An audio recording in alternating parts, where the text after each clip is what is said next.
Aturan LHKPN kan sebenarnya sudah lama kan Bang. Fakta-faktanya pelaksanaan LHKPN oleh personel kan ya anggot-anggotan kan.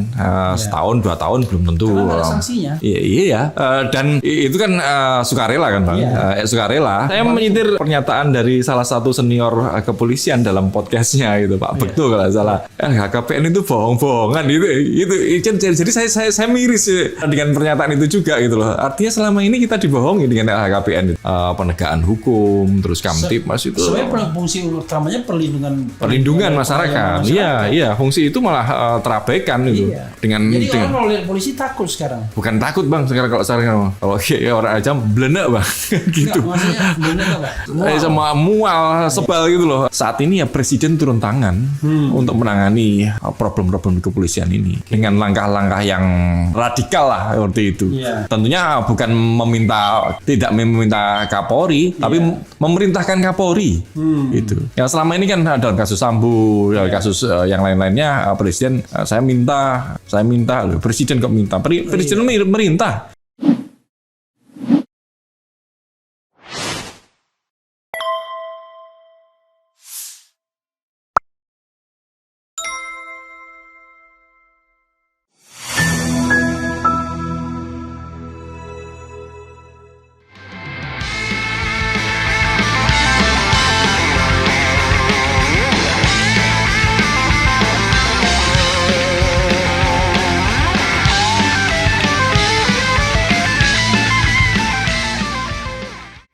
Assalamualaikum warahmatullahi wabarakatuh, Sobat RH sekalian.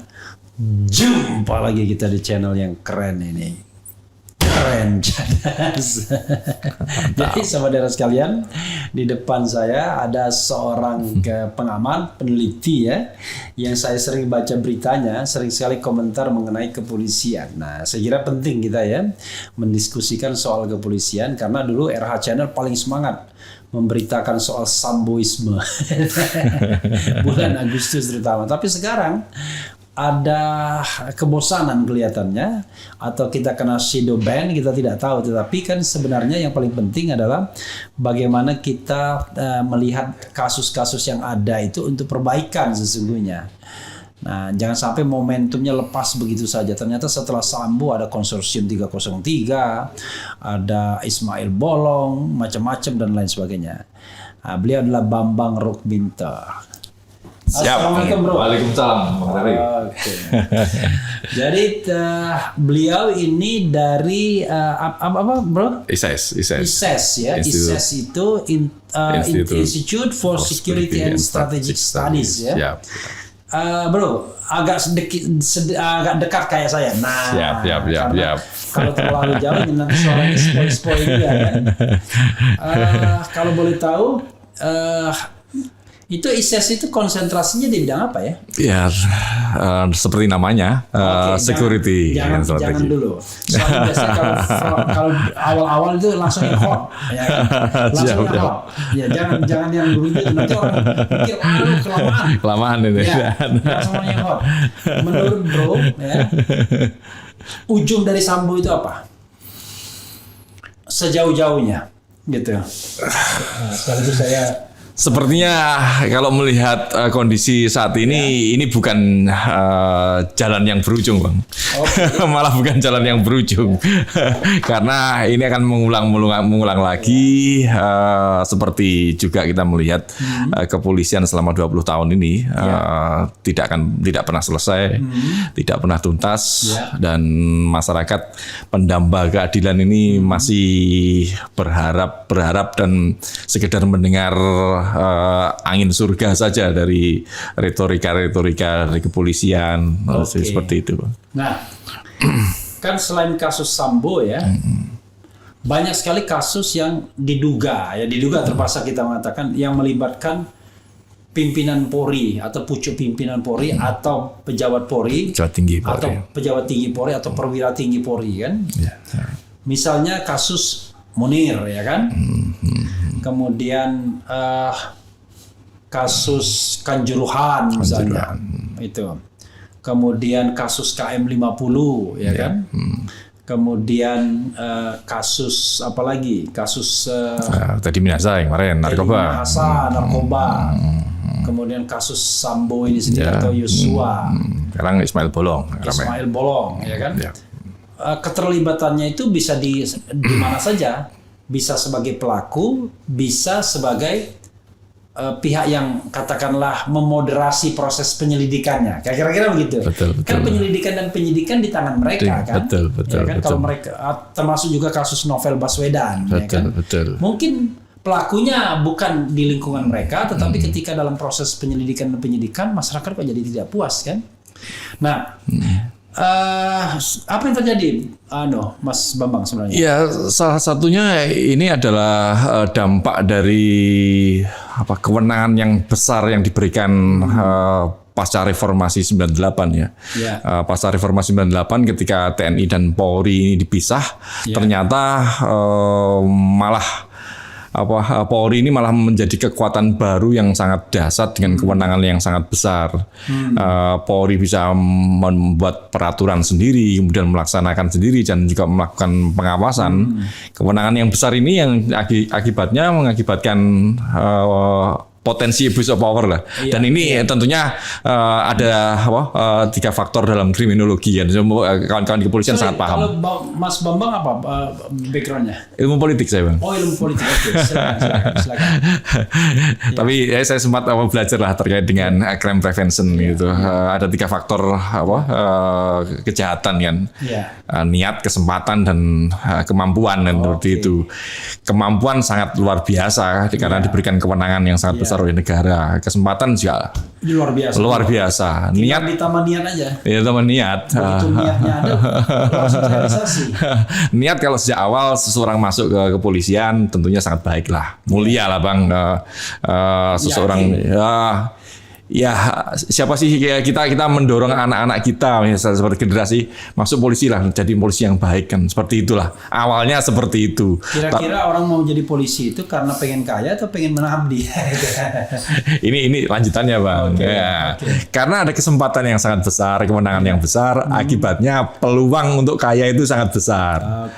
Seperti itu. Dan ini diberikan ruang untuk berbuat menyalahkan kewenangan ini diberikan ruang karena pengawasan dilakukan oleh mereka sendiri gitu. Nah, jadi saya terus terang aja bingung gitu kalau ngomong soal polisi ini mau dari mana ya. Mas Bambang, kalau kita bicara tentang pembenahan struktural ya, menurut Mas Bambang perlu nggak itu ke polisi? Kita zigzag aja ngomongnya, pembenahan struktural. Jadi kalau struktur kan sekarang kan seperti struktur komando dari Sabang sampai Merauke. Polisi kelas Polsek sampai kelas Mabes Polri itu satu komando, satu rantai ya.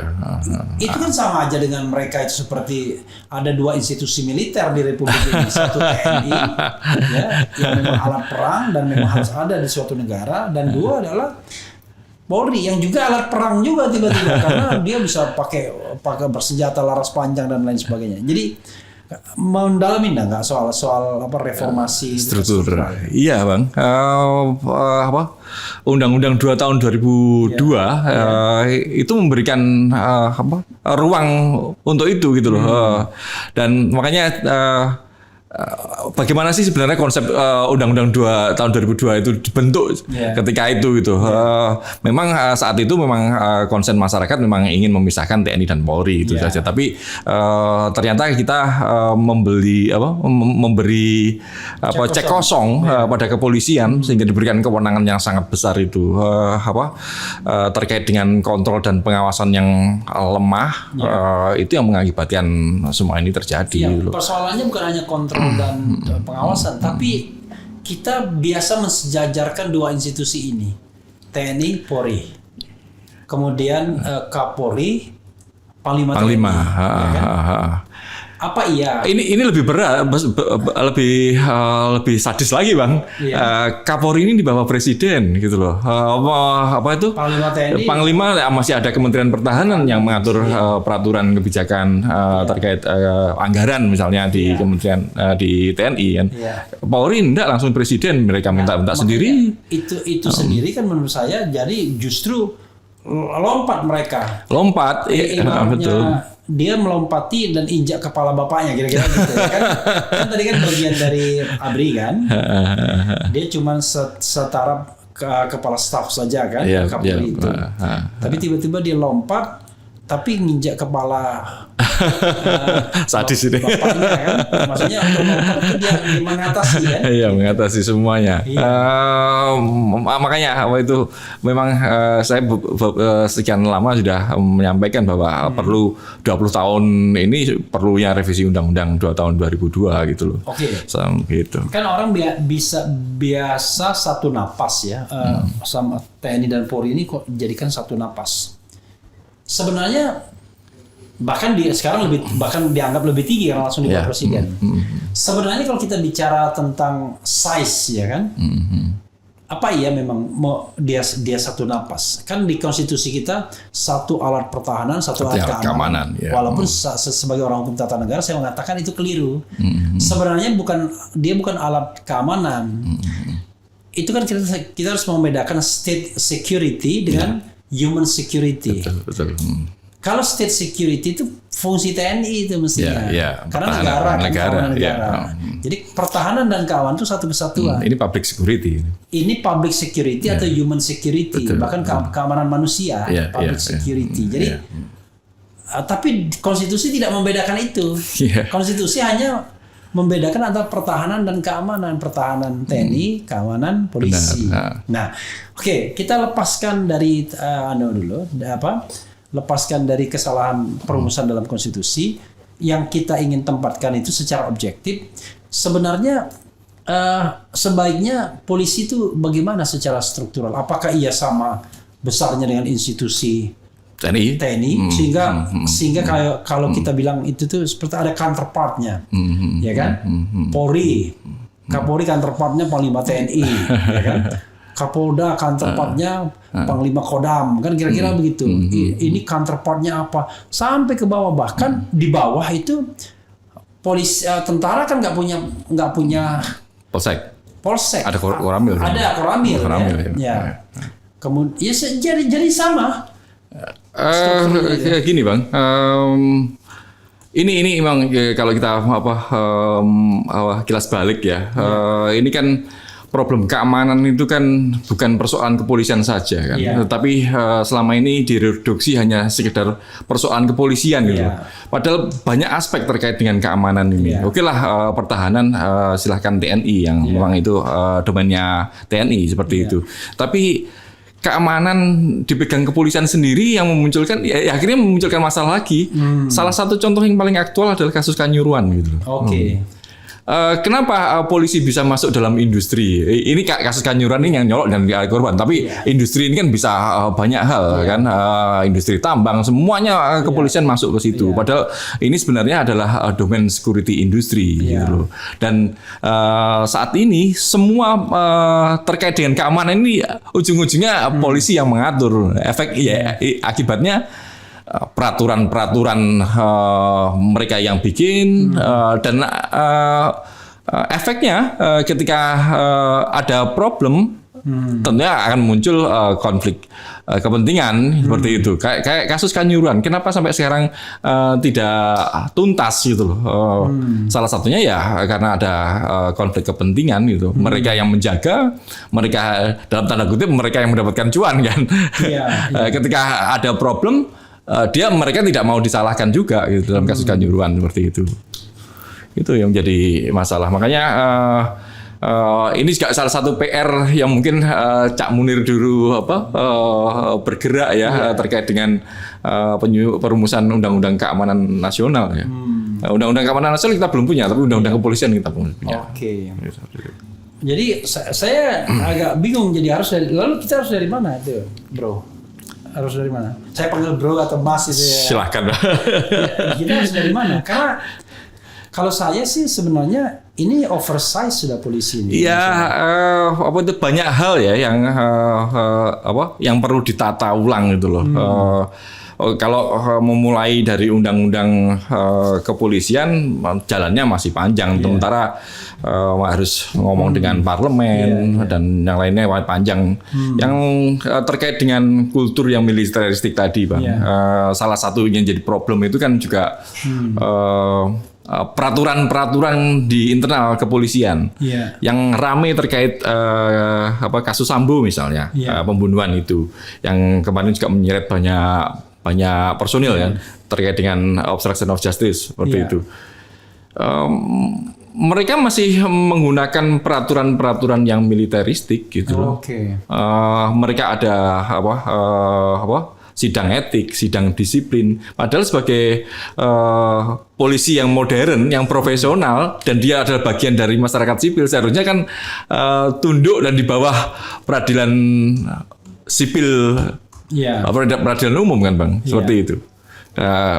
Sementara saat ini antara sidang etik atau sidang pidana lebih dulu mereka masih tarik ulur, ujung-ujungnya ya suka-suka mereka. Seperti itu.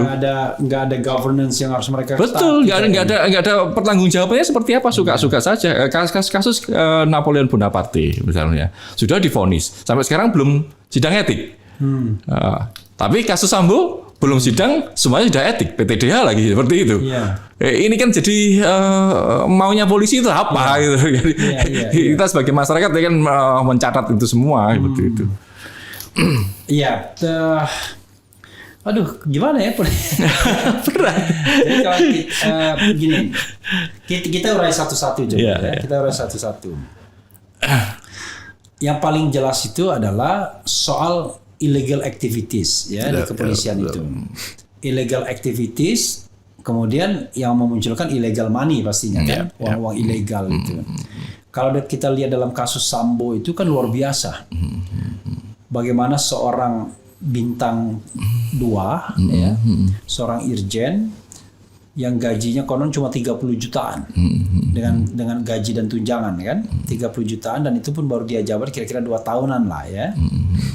Bisa punya harta yang sedemikian luar biasa. Dia belum melaporkan LHKPN. Tapi kasat mata kita lihat rumah aja. Dia punya rumah di Saguling, rumah pribadi kan, rumah di Jalan Bangka, rumah di Magelang. Itu baru 3 rumah yang terekspos karena kasus ini. Dia punya 3 Lexus. Lexus yang dipakai oleh putri, yang modelnya kayak Alphard, ya kan? Kemudian ada ya Lexus kayak Alphard tuh ada ya? Saya nggak paham malah. Iya, saya juga nggak paham. Tapi saya lihat gambarnya kayak Alphard, tapi Lexus. Ya kan? Jadi karena Lexus kan Toyota juga. Kemudian Lexus untuk pengawal ya yang ditempati Yosua dan kawan-kawan, dan Lexus yang dipakai Verdi Sambo sendiri. Ya kan? Bayangkan.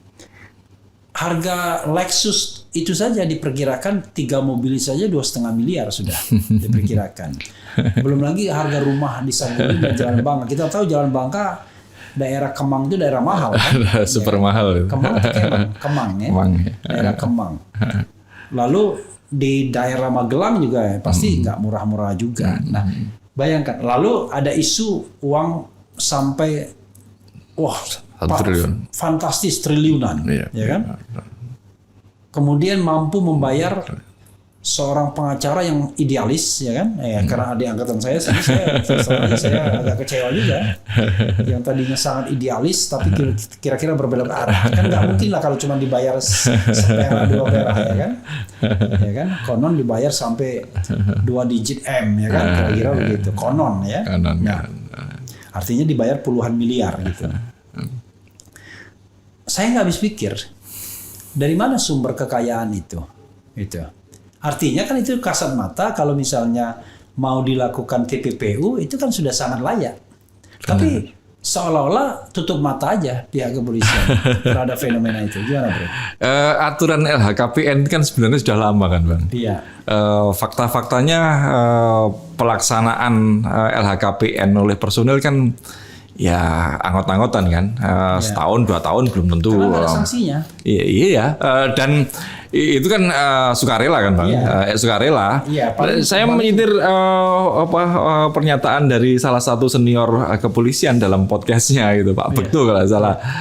HKPN itu bohong-bohongan jadi saya miris dengan pernyataan itu juga gitu loh. Artinya selama ini kita dibohongi dengan LHKPN itu. Sebenarnya bukan bohong ya, bohong itu ya. Tetapi begini, kelemahan LHKPN itu adalah kalau kita misalnya rumah kita isi, rumah itu NJOP. Ya. Padahal antara NJOP dan harga pasar jauh bisa 10 kali lipat. 10 kali lipat. Iya kan? NJOP-nya 1 miliaran. Tapi harga pasarnya bisa 10 miliaran. Gini Bang, NJOP aja lah. Iya. Hartanya lebih dari NJOP itu loh. Laporan itu loh kalau kita di Bang Rafli di Bangka, NJOP-nya kan sudah tinggi. Iya. Nggak masuk akal juga kalau dibandingkan dengan penghasilan ya, seperti itu. Artinya kan dari mana uang itu gitu loh. Dan apalagi profilnya ya kan. Saya ya, dan celakanya hampir semua perwira tinggi ya begitu. Ya kan? Saya pernah misalnya menemui ya di daerah Palu, kok ada tuh kejuaraan yang ini ada gangguan sedikit. Kejuaraan atas nama Kapolda. Tapi Kapoldanya Kapolda tempat lain. Itu miris lagi lah Pak. Bukan Kapolda Sulawesi Tengah. Saya nggak mau nyebut namanya. Kejuaraan bulu tangkis, piala. Dia nggak nyebut Kapolda apa, piala titik-titik. Tapi orang itu sekarang bukan Kapolda di situ. Dan nggak pernah juga jadi Kapolda di situ kayaknya. Bukan juga daerah asalnya. Kok bisa ya? Gitu loh. Kalau seperti itu kan narut nama, yang penting sponsor kan boleh-boleh aja Bang. Bukan, justru ini persoalan good governance. Iya kan? Justru itu masalahnya. Maksud saya ketika dia bisa digunakan namanya, itu kan tambah parah berarti dari sisi good governance-nya kan? Ya, itu sebagai pejabat publik sebenarnya tidak etis kan seperti itu. Nggak boleh dong. Nggak, maksudnya dia nggak ada korelasinya. Nggak ada korelasi ya. Ketua Umum PBSI juga enggak. Ya kan? Kira-kira begitu.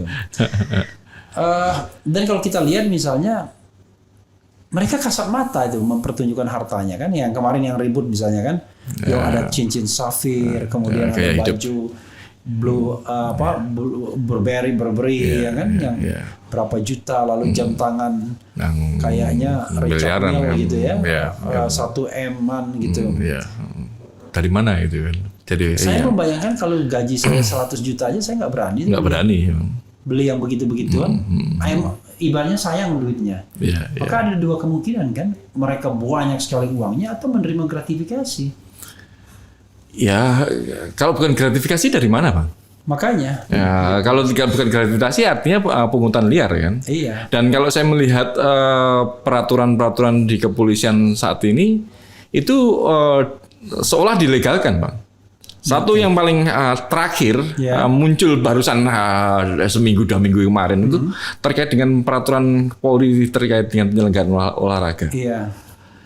Penyelenggaraan olahraga itu ada domainnya security industri Bang. Iya. Industri olahraga. Tetapi pengamanannya menggunakan pengamanan kepolisian. Oke. Berapa personel yang dikerahkan untuk mengamankan industri olahraga? Iya. Apakah ada PNBP terkait yang masuk ke negara dengan menggunakan tenaga personel itu? Iya. Artinya biaya yang dikeluarkan panitia pelaksana penyelenggara olahraga itu masuk kemana seperti itu? Dan itu dilegitimasi oleh peraturan Kapolri. Iya. Terus kalau tadi pertanyaan Bang Revi di awal tadi, terus ini mulainya dari mana ya? Iya.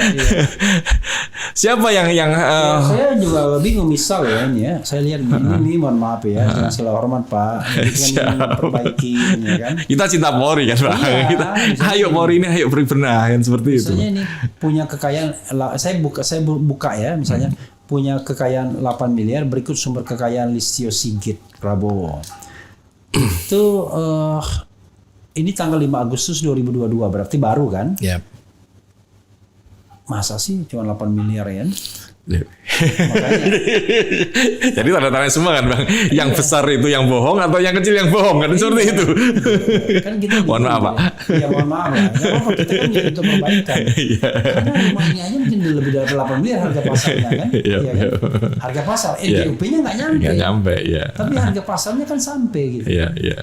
Paling tidak memang orang katakanlah yang dilaporkan NJUP karena itu yang real kan. Iya iya.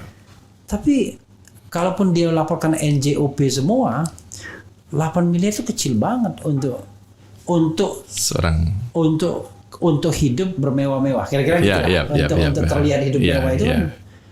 Ya kan? Iya iya bang. Jadi luar biasa gitu. Maksudnya artinya di sini melaporkan harta kekayaan saja tidak transparan, ya kan? Atau yang dilaporkan hanyalah ya tadi yang gratifikasi Ya, nggak dilaporkan pasti. Ya apa? Menggugurkan kewajiban gitu aja. Iya, menggugurkan kewajiban. Gitu.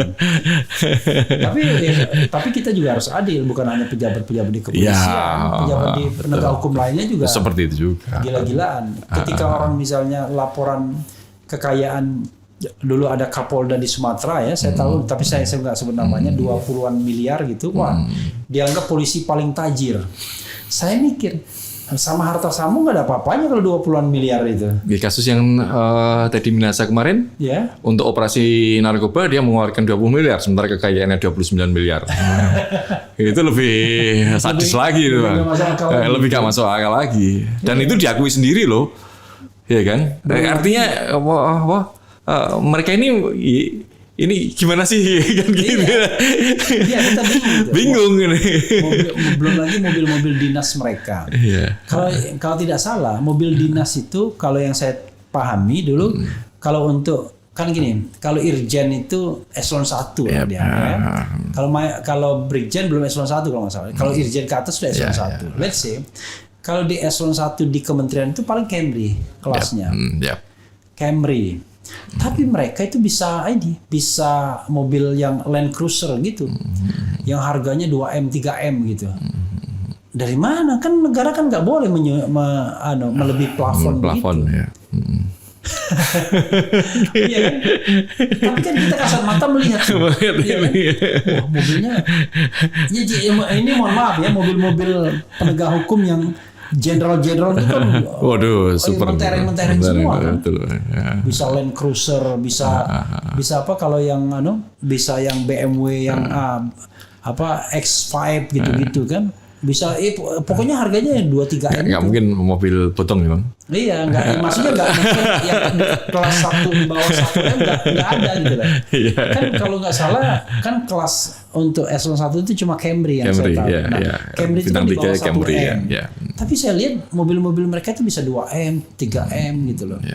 Ya saya hanya mengatakan begitu kasat matanya, tapi kok nggak ada ya perbaikan governance-nya gitu.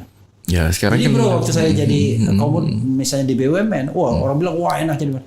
Enggak, saya mobil dinas nggak dapet, rumah dinas nggak ada. Jadi saya cuma pakai Innova aja, cukup. Walaupun komod ya kan. Iya, nggak ada mobil dinas, rumah dinas nggak. Cuma ada yang ada honor doang, ya kan. Artinya nggak seindah yang dibayangkan juga dibandingkan pejabat-pejabat yang di negara yang gajinya nggak seberapa, tapi mewah sekali pendapatan lainnya gitu. Gitu. Kalau ngomongin penghasilan kawan-kawan di kepolisian ini kan tidak ada habisnya. Gitu.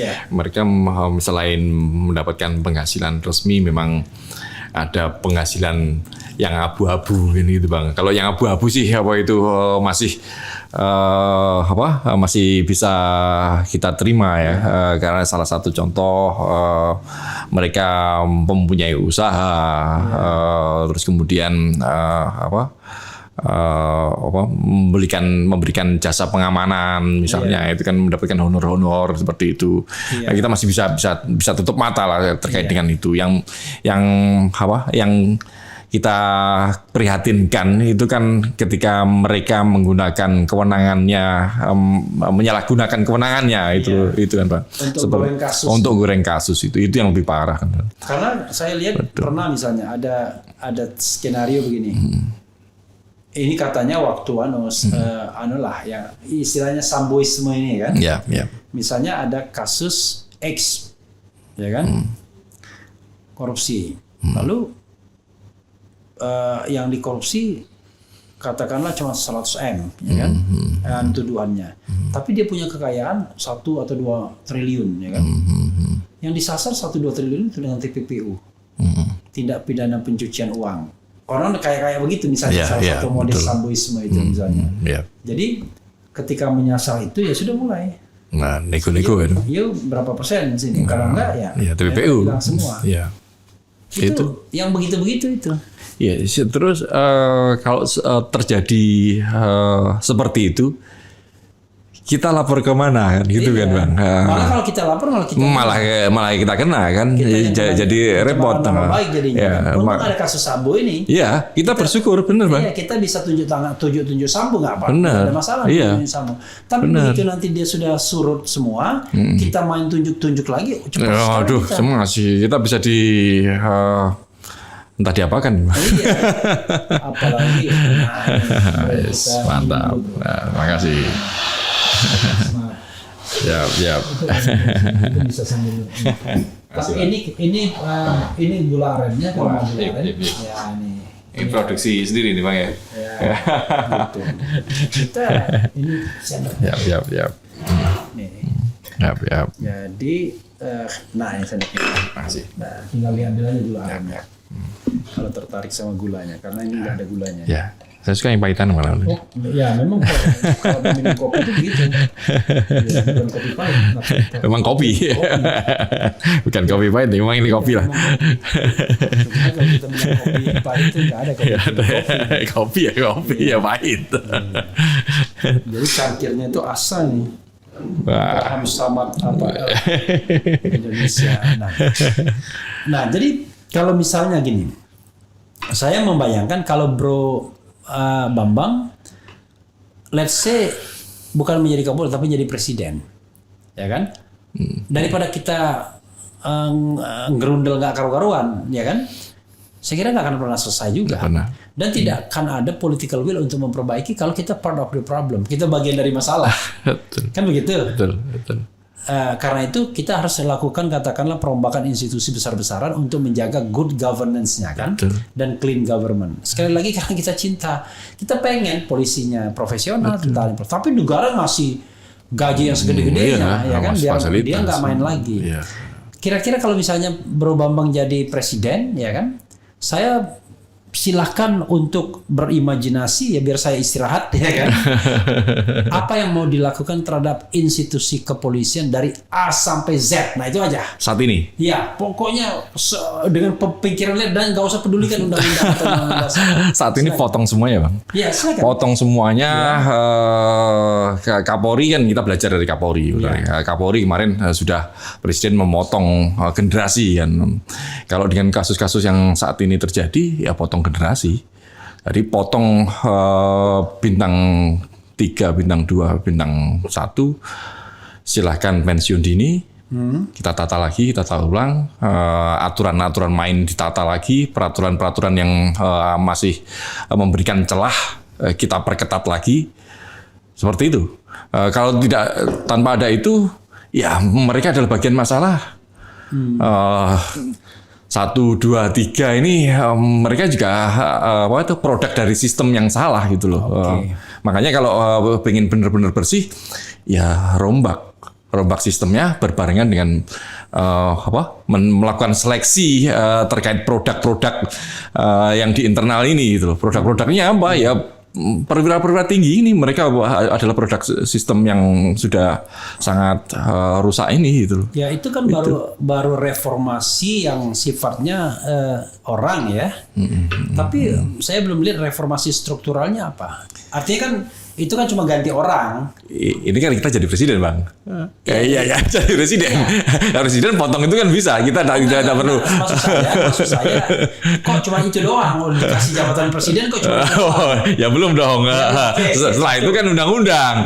Ayo kita usulin undang-undang, ganti undang-undang. Harus seperti itu. Tapi nggak usah bilang undang-undang. Pokoknya tanpa memperhatikan undang-undang, itu kan nanti gini. Ketika kita bicara mengenai gini-gini nanti baru ujungnya Undang-undang, ya. itu soal lain. Atau bahkan ganti undang-undang itu soal lain. Tapi ini bro, saya akan jadi presiden, ya kan? Dan ada anak buah presiden yang bernama Kapolri, ya kan? Dengan jajaran bawahnya. Kita nggak bilang jaksa dan lain sebagainya. Nah, satu tadi potong generasi. Ya. Berarti semua bintang 1, bintang 2, bintang 3 pensiun. Pensiun. Yang ditinggalkan cuma Kapolrinya doang. Bintang 4 selanjutnya kan. Sekarang suruh nata dulu ini. Oh, ya, nata 321 ini bersihin dulu. Ya, okay. Setelah kamu kalau nggak bisa nata bener-bener, ya tetap aja pucuk pimpinan harus ada kan Bang. Oke, ya. Nah, gitu. Artinya kan 1, 2, 3 bersihin dulu. Seperti itu. Kalau nggak mau kamu kasih deadline sekian, sekian nggak bisa nyelesain ini, nggak bikin reformasi ini tuntas, ya sudah, memang waktunya ada apa itu mengendorse dari apa itu instansi lain juga nggak apa-apa, itu kewenangan presiden kok. Mungkin dari Jenderal TNI misalnya yang memiliki visi yang lebih bagus untuk menata, kenapa enggak? Bukan hanya dari TNI, dari manapun silakan. Oke, jadi satu potong generasi, lalu berikutnya apa? Yang kedua? Rombak peraturan instrumen-instrumen yang ada di kepolisian. Oke, rombak instrumen yang ada di kepolisian. Pembagian kewenangan, fungsi kontrol tadi. Tapi sebenarnya terus terang saja, saya merasa kok aneh ya, polisi ini kok bisa bikin regulasi sendiri ya? Undang-undangnya memberi kewenangan itu Bang. Ya kan ujung-ujungnya ke situ Bang. Ya. Maksud saya, kita harus membedakan regulasi, ya. Misalnya KPU, itu bukan ketua KPU yang bikin regulasi, tapi KPU sebagai lembaga. Benar. Kemudian misalnya, tapi menteri dia bikin regulasi. Tapi jangan lupa menteri kan memang pembantu presiden secara langsung, ya kan? Untuk internal. Iya. Tapi peraturan menteri kan keluar juga kan, peraturan menteri misalnya. Walaupun sebenarnya saya mengusulkan jangan ada peraturan menteri yang sifatnya eksternal, tapi kan baru ke depan. Yang ini kan yang jadi masalah adalah dia bisa bikin peraturan sendiri, dia laksanakan sendiri, dia awasin sendiri gitu. Sanksinya dia berikan sendiri gitu. Ya kan? Nah, oke lah, 2 ya, baru 2 poin kan. Meninjau ulang aturan yang ada, ya, termasuk apakah produk itu bisa dikeluarkan apa enggak, kira-kira gitu. Oke, ketiga apa bro? Tambah lagi lembaga pengawasan, Bang. Tambah lembaga pengawasan. Iya. Pengawasan eksternal atau eksternal lah. Kalau internal sekarang sudah semua internal sudah ada, tapi faktanya eksternal kan sudah ada Kompolnas sudah ada Kompolnas. Kompolnas ya, kalau sekarang dianggap Kompolnas itu sebagai lembaga pengawas ya harus diperkuat. Diberikan kewenangannya lebih. Artinya dibuat yang baru atau diperkuat di situ aja? Bisa baru lah, lebih baik yang baru. Itu apa masalahnya dengan Kompolnas? Kan Kompolnas itu sebenarnya kan nggak ada masalah secara struktural, bahkan ketuanya Menko Polhukam. Yang notabene di atasnya ya slightly lah. Iya. Karena kan polisi di bawah koordinasi Menko Polhukam kan. Ya, kalau kita melihat fakta-fakta di lapangan, peran Kompolnas itu apa sih? Kewenangan yang diberikan hanya memberikan saran-saran saja. Iya, saran. Masukan-masukan pada Presiden untuk mengganti Kapolri, usulan nama Kapolri, kemudian perbaikan untuk internal. Saran, tidak diberikan kewenangannya lebih untuk menegur atau. Kalau begitu nanti ribet dong. Siapa yang bisa mengendalikan Kompolnas nanti kalau dia bisa menegur, bisa memecat atau apa? Bang, Polri kan punya alat. Kalau dia macam-macam, Oke. Ada unsur penegakan hukum yang dilakukan oleh Polri. Kalau ini artinya kan juga saling mengawasi antara Kompolnas dan Polri kan. Polri mengawasi Kompolnas juga mengawasi Polri kan gitu. Kalau check and balance seperti itu terjadi, ya kita bisa berharap lebih bagus kan seperti itu. Pengawasan berarti tidak perlu pengawasan yang baru ya? Ya nggak perlu lah, Kompolnas diperkuat lah dengan menambah dengan menambah komposisi dari publik seperti itu. Menambah pihak luar. Seperti itu. Tapi saya membayangkan bro ya, banyak pihak luar yang terlibat, tapi dia nggak cukup punya wibawa loh. Itu kan ketika berhadapan dengan jenderal atau apa. itu kan problem soal integritas kan Bang. Saya kira bukan problem integritas, tapi problem orang yang direkrut. Ya, iyalah. Karena Ya, yang oke, direkrut oke, itu terlalu oke. junior. Iya, iya kan. Kadang-kadang lihat kamu anak kemarin Anak sore. kecil, Kan betul. ini kan ibaratnya orang yang sudah mengalami jenjang kepangkatan yang luar Luar biasa. biasa.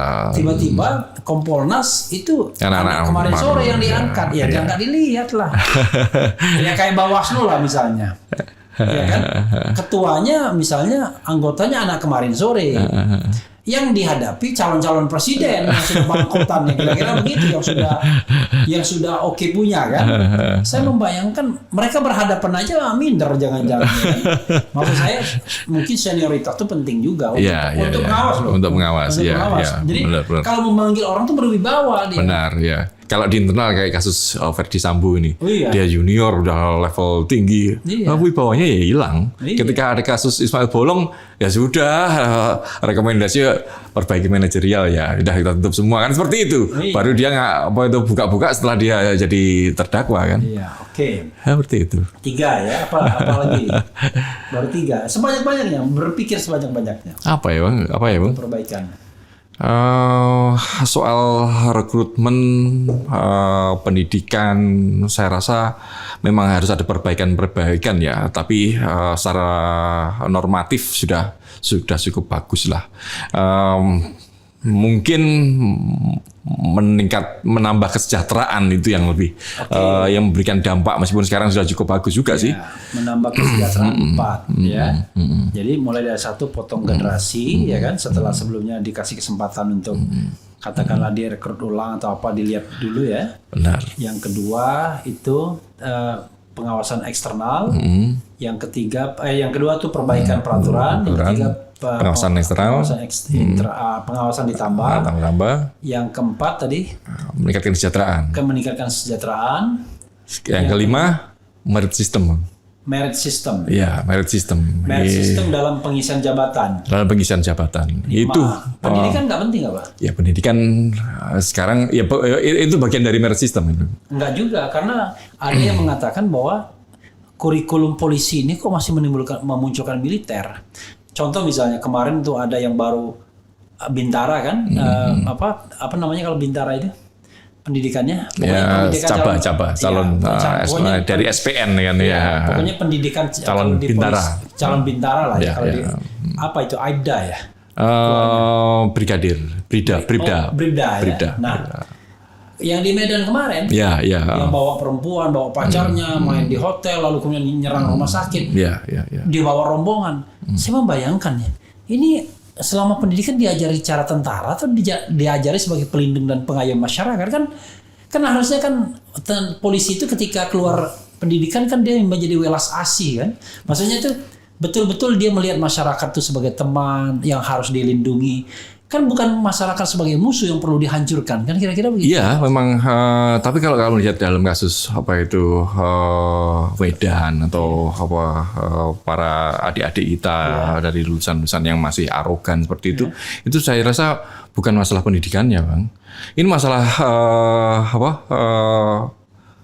kultur kelompok ya, seperti itu saja. Tapi kan kultur kelompok itu kan diciptakan dari pendidikan. Ya.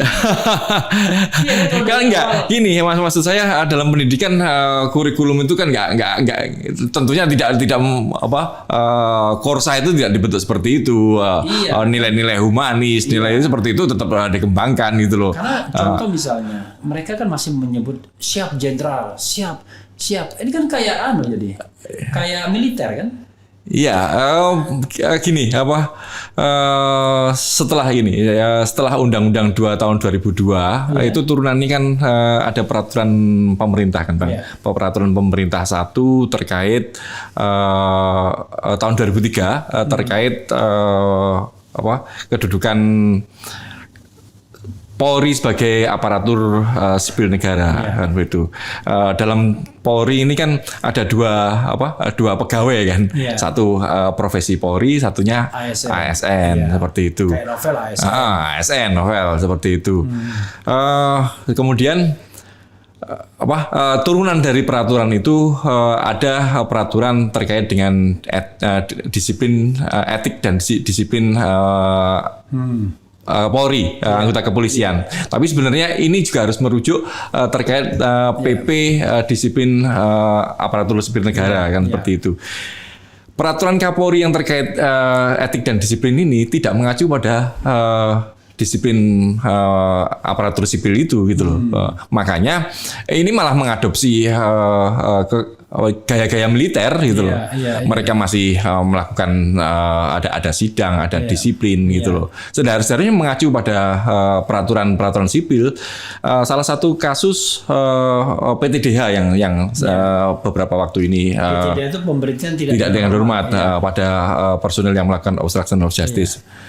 Ini seharusnya kan mereka tidak, Kapolri tidak bisa melakukan PTDH gitu loh. Mereka dalam sidang itu loh, dalam sidang etik itu tidak melakukan PTDH. Sidang etik itu maksimal memberikan sanksi demosi gitu loh. Demosinya apa? Memecat dari profesi Polri. Tetapi sebagai pegawai negerinya, presiden yang bisa memberhentikan kan. Seperti itu. Kalau sekarang ini rancu loh. Pemecatan itu harus hemat saya harus didahului dengan vonis pidana. Kalau terkait dengan pelanggaran pidana. Tapi fakta-faktanya kan tidak. Kasus Napoleon, kasus Brotoseno. Karena mereka itu bukan kayak anggota KPU ya kan, atau anggota Komnas HAM yang memang direkrut untuk jabatan itu kan. Mereka ini kan pegawai. Pegawai. Gitu. Peraturan ini yang mengadopsi militer ini akhirnya ya kulturnya ya masih sama. Nah itu jadi intinya adalah berarti kepentingan untuk mengubah kultur. Ya merubah kultur. Tapi kultur. Awalnya kan harus dari struktur dulu dan itu tadi kan, Bang. Jadi mengubah kultur militer ke kultur sipil. Itu poinnya di situ. Apalagi kemudian yang paling penting yang mungkin terlintas. Ya kultur tadi yang paling poin paling utama ya kultur tadi. Ada yang mengatakan misalnya bagaimana kalau polisi nasional itu tidak usah dipertahankan. Jadi kan orang menganggap bahwa ini gurita kepolisian itu gila-gilaan dari Sabang sampai Merauke. Padahal kan kebutuhannya kan nggak begitu. Masa urusan misalnya nganter, misalnya menyeberangkan nenek tua itu masih anak buah Kapolri juga. Ada yang mengatakan ya bedakan lah dengan polisi yang bertindak sebagai pelindung dan pengayom masyarakat sama yang bertugas untuk melakukan proses penyelidikan dan penyidikan. Itu kan dua hal yang berbeda.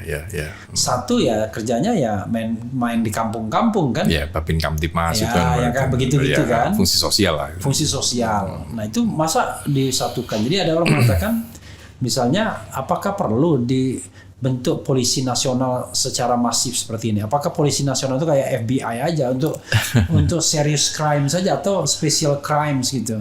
Ya memang harus ada pemilahan ya. Tidak semua anggota Polri itu penyidik kan sebenarnya seperti itu kan. Mereka yang sampai sekarang berapa dari 500.000 anggota berapa sih yang memiliki sertifikasi penyidik kan seperti itu. Memang di situ mungkin perlu perombakan kelembagaan ya Bang. Waktu itu teman saya Taufik misalnya Dr. Taufik mengatakan yang penyidik itu sebenarnya harus disatukan ke dalam departemen penyidikan. Kalau sekarang kan kementerian ya. Katakanlah kementerian penyidikan. Kalau sebenarnya lebih enak ngomongnya departemen kan. Beda departemen sama kementerian itu sebenarnya ada ya. Kalau di Amerika kan Department of Justice, tapi bisa juga Ministry of Justice. Gitu. Jadi departemen itu bisa saja bagian dari kementerian ya. Misalnya departemen penyidikan. Nah departemen penyidikan itu menampung semua penyidik. Kan penyidik itu kan tidak hanya dari kepolisian. Ada dari kejaksaan dan ada dari PPNS. Cukai. Penyidik pegawai negeri sipil. Pegawai negeri sipil. Ya kan? Jadi disatukan dari dalam satu departemen penyidikan di bawah misalnya terserah apakah menjadi lembaga tersendiri ya kan ataukah di bawah Kementerian Hukum dan HAM. Tapi kalau di bawah Kementerian Hukum dan HAM terlalu besar, Hukum dan HAM saja udah gila-gilaan. Ya, dia jadi lembaga tersendiri tapi fungsinya adalah penyidik.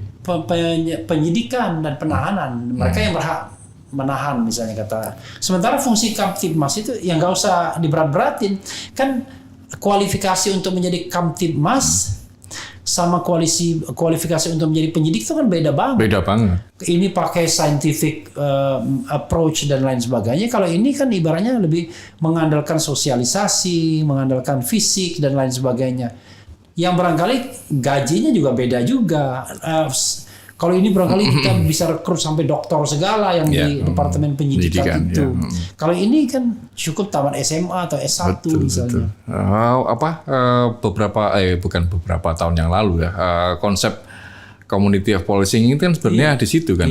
Sebenarnya kalau hemat saya sih tidak perlu merombak sedrastis itu ya. Hanya pembagian kewenangan saja dan polisi tidak perlu apa ya istilahnya kalau orang Jawa itu kemaruk ya, serakah semuanya. Tapi kemaruk itu udah bahasa umum. Udah umum ya. Kemaruk semua dipegang dia gitu loh. Ya tadi yang saya sampaikan di awal terkait security industri misalnya. Ya limpahkan aja lah ke pengamanan industri itu ke Satpam itu. Tapi kan semuanya diambil alih oleh polisian. Akhirnya apa? Capek sendiri. Fungsi-fungsi yang lebih penting, fungsi utama penegakan hukum, terus Kamtibmas itu. Sebenarnya fungsi utamanya perlindungan masyarakat. Iya, fungsi itu malah terabaikan itu. Jadi orang kalau lihat polisi takut sekarang. Bukan takut Bang, sekarang kalau orang aja belenda Bang gitu. Maksudnya belenda apa? Apa ya? Sama mual, sebal gitu loh. Kita lihat bagaimana kawan-kawan di masyarakat ketika meneriaki ketika kasus Sambo kemarin meneriaki kawan-kawan di kepolisian Sambo kawannya Sambo. Kan kasihan Bang, miris saya. Saudara saya ada anggota kepolisian itu kan juga.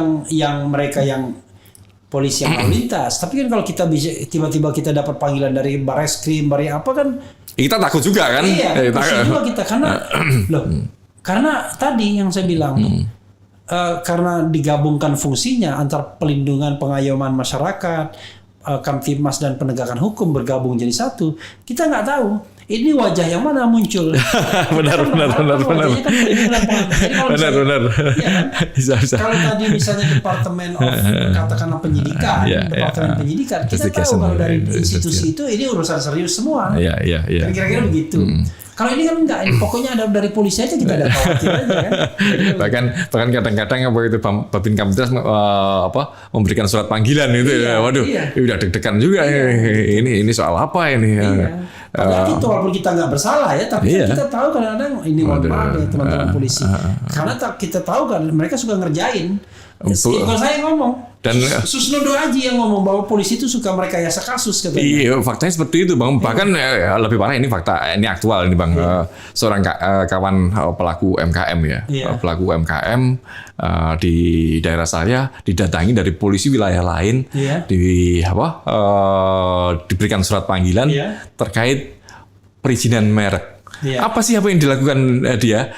Dia itu punya toko gitu loh, jual beli Mertega grosir, dipotong-potong setengah kilo, kena juga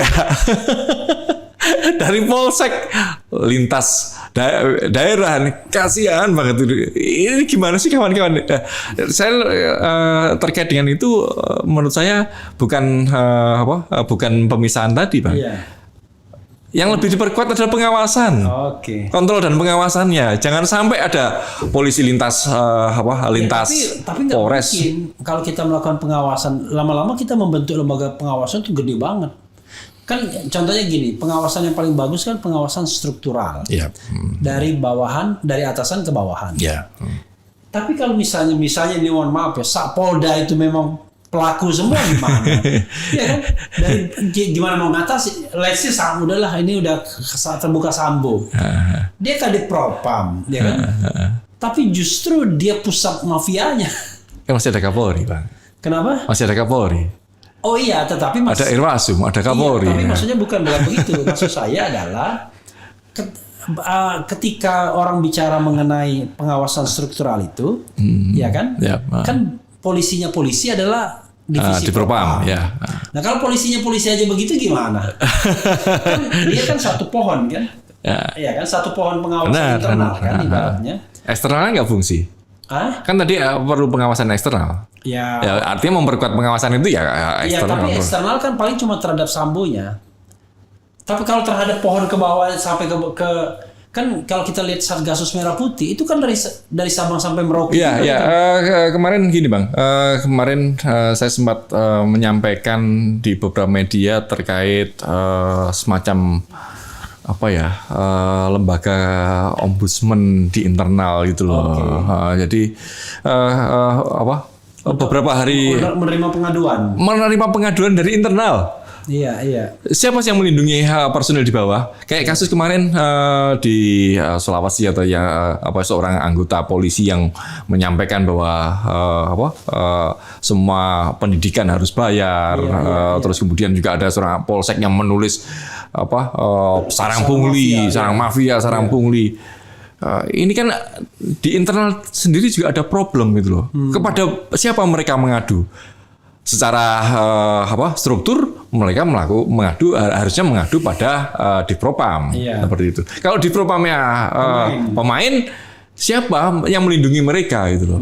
Kompolnas tidak sampai sekarang belum memiliki kemampuan untuk seperti itu. Kompolnas menurut saya cuma jadi sertifikasi. Iya, sertifikasi aja. Karena Kompolnas tadi kan salah satu unsurnya mantan polisi sendiri. Ya kan? Kadang-kadang dia bintangnya nggak lebih tinggi daripada yang dia awasi. Satu, bintangnya tidak tinggi, terus bintangnya dapatnya dari mana kita nggak tahu juga kan, Pak. Gitu. Atau dia juga bermasalah. Ya, dia bermasalah sebelumnya. Sementara yang lainnya dari NGO dia dipandang sebelah mata. Ya. Menko Polhukamnya nggak turun sehari-hari. tapi bersyukur ada Pak Mahfud lah dalam kasus-kasus ini, beliau mengawal lah. Ya, kecuali KM 50 dia nggak ngawal. Ya. Kalau KM 50 sama sekali malah itu membubarkan FPI. KM 50 itu soal KM 50 itu menarik. Ada apa kalau KM 50? KM 50 itu kan saya menyampaikan bahwa ada kesalahan prosedur di situ kan.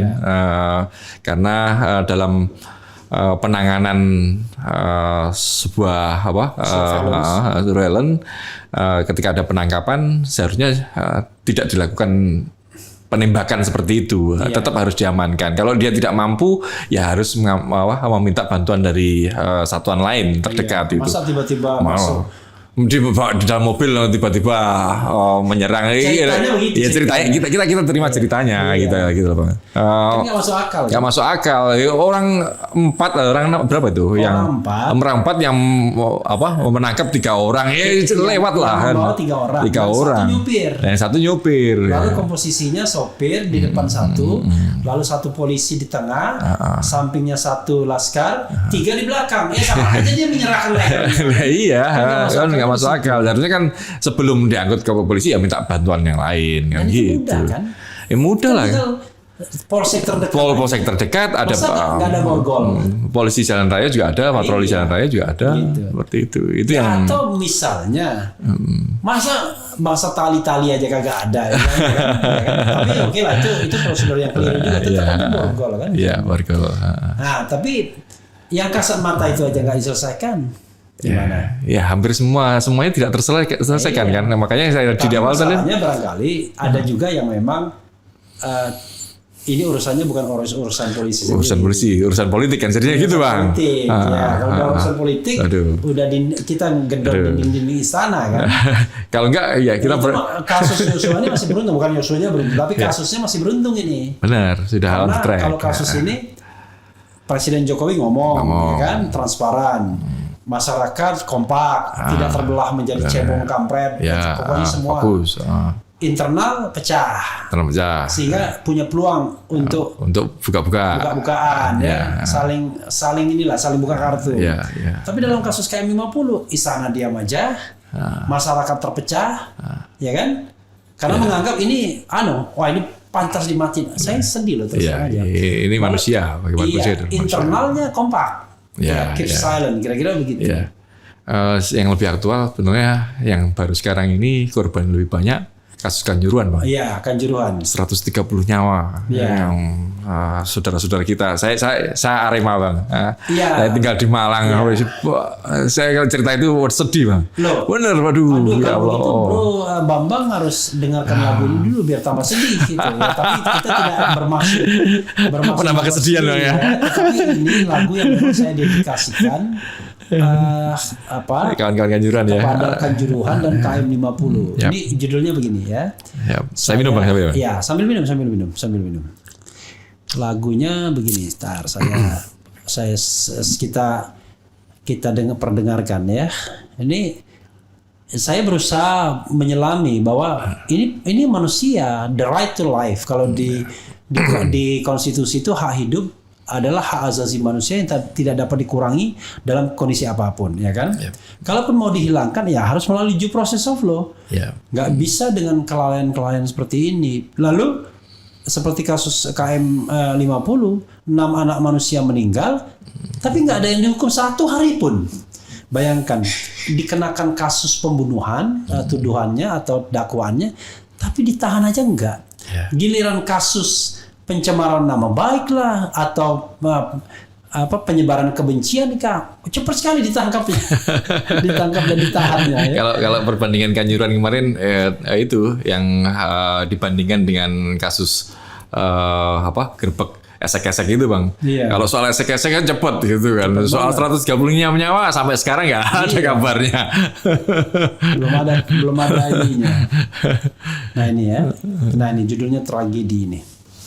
Ini lagu yang baru. Ini lagu yang terakhir yang paling baru yang kita ciptakan sama Ogi ya. Nah, mantap.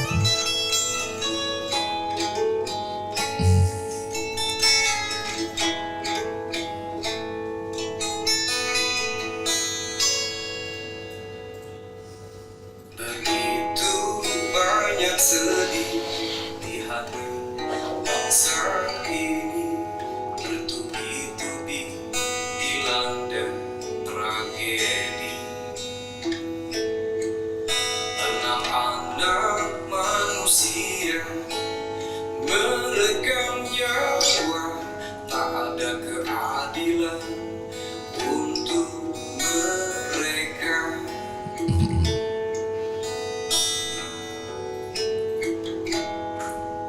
Ratusan nyawa mati percuma karena gas air mata. Kanjuruhan jadi ladang rintihan. Kita semua menyaksikan, tak mampu menghentikan segala kisah berlalu begitu saja.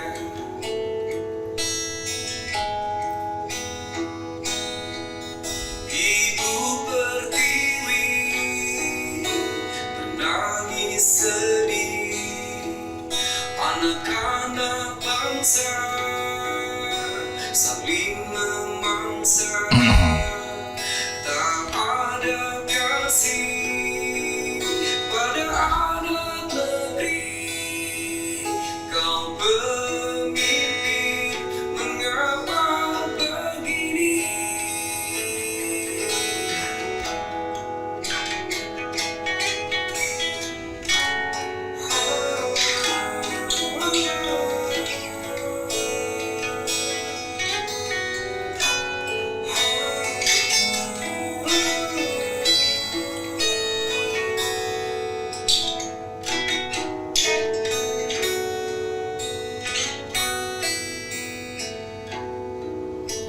Begitu banyak sedih di hati bangsa ini, bertubi-tubi dilanda tragedi. Sorry ma. Nah itu bro.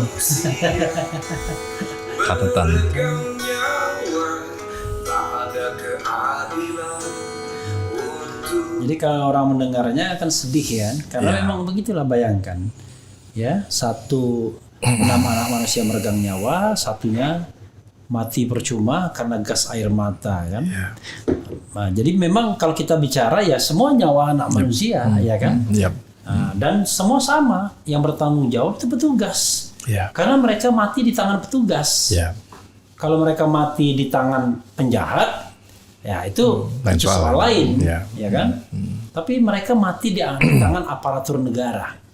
Aparatur negara yang menghilangkan nyawa warga negara kan harusnya lebih cepat ditangani.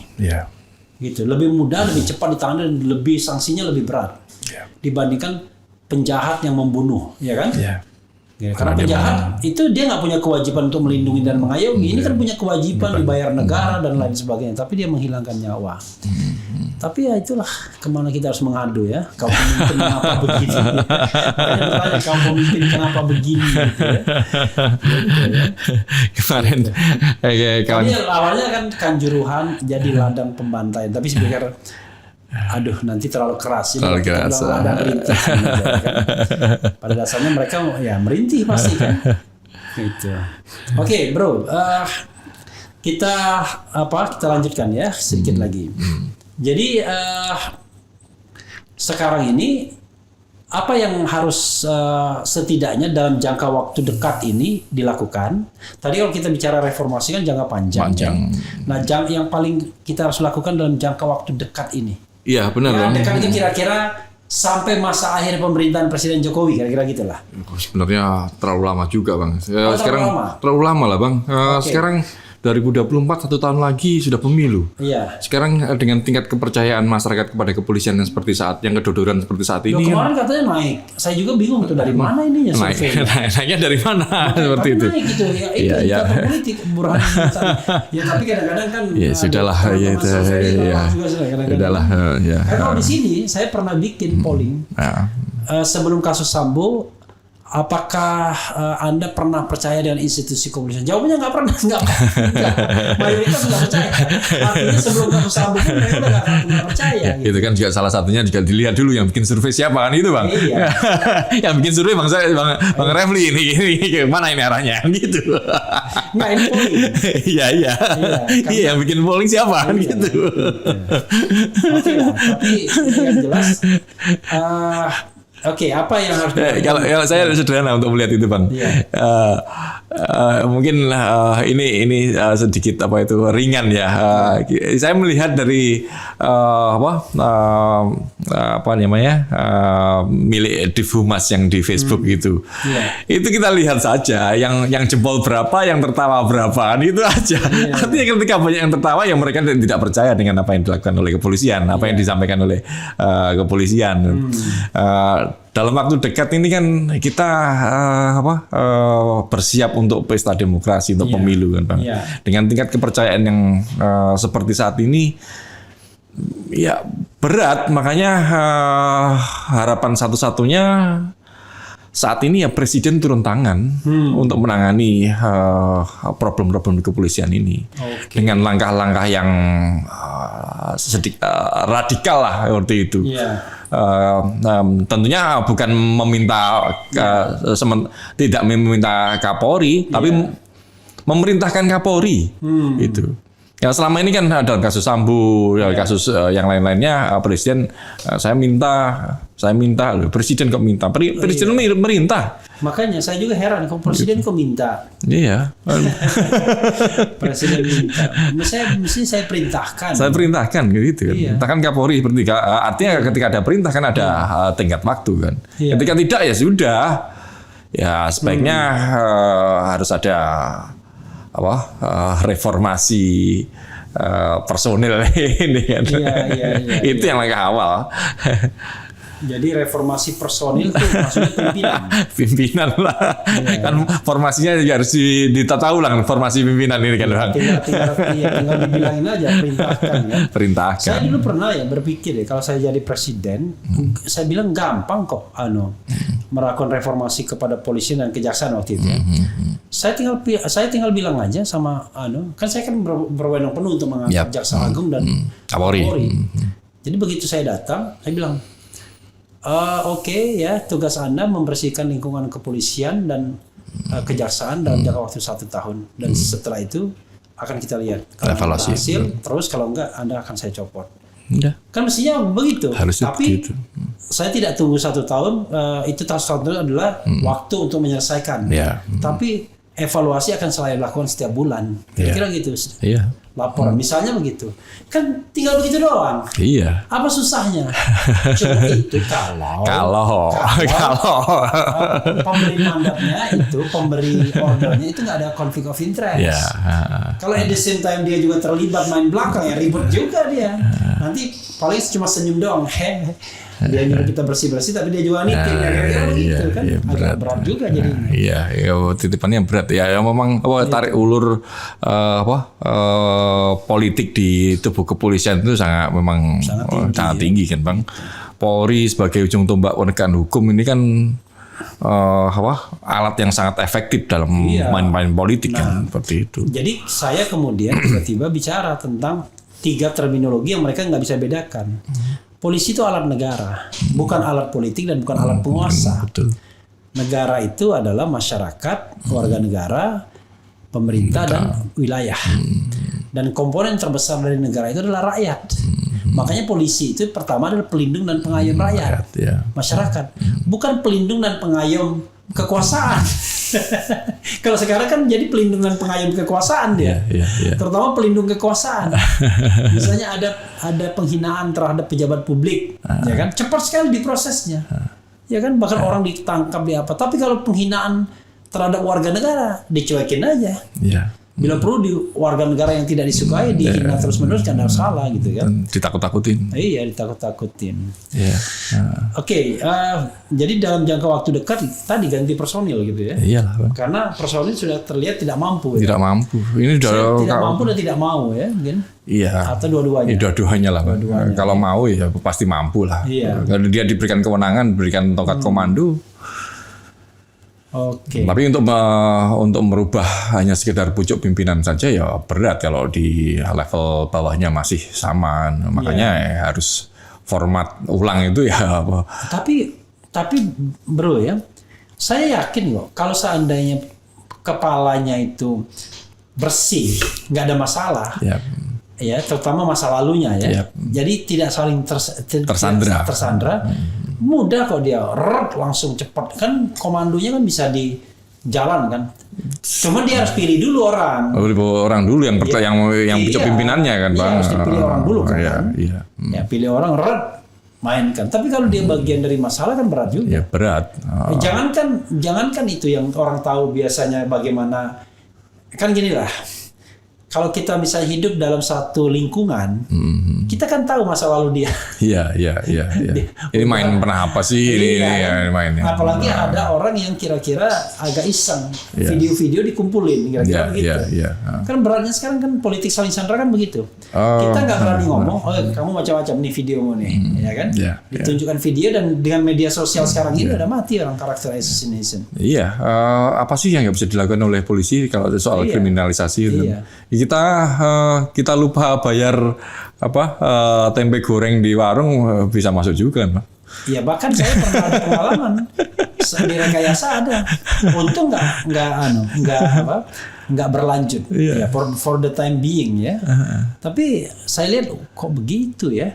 Hanya karena kita kritis dengan kekuasaan pemerintahan kok tiba-tiba kok sampai tega-teganya direkayasa kasusnya. Padahal kritik itu bentuk kecintaan kita pada negara ini kan. Biasanya hanya orang bersih, hanya orang yang nggak ada masalah yang bisa menerima kritik biasanya.